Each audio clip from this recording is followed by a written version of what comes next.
हात पुष्प घालून आपण इथे श्रीपंत नारळ फोडणार आहोत आणि इथूनच आपण पुढे आपण मोर्चाच्या माध्यमातून कलेक्टर ऑफिसकडे जाणार आहोत.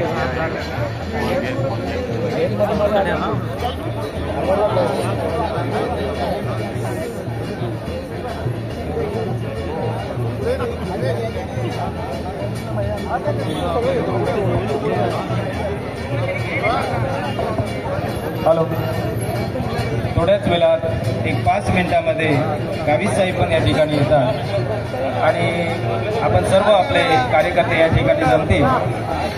नंतरच आपण या ठिकाणी आपण मोर्चाच्या माध्यमातून पुढे जाणार आहोत.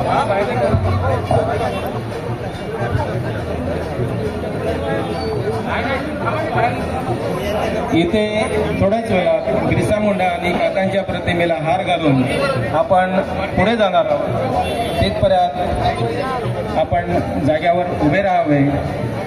ते धरतीगीत होईल आणि पुढे आपण धरतीगीत झाल्यानंतर आपण हळूहळू मोर्चाच्या माध्यमातून आपण पुढे जाणार आहोत. सर्व आदिवासी बंधू भगिनींना, आपल्या आदिवासी समाजाला विनंती आहे की आपण या ठिकाणी जमल्यात, आपल्या हक्कासाठी आपण आलात. आपण शासनाला अल्टिमेट देण्यासाठी आपण कलेक्टर ऑफिसकडे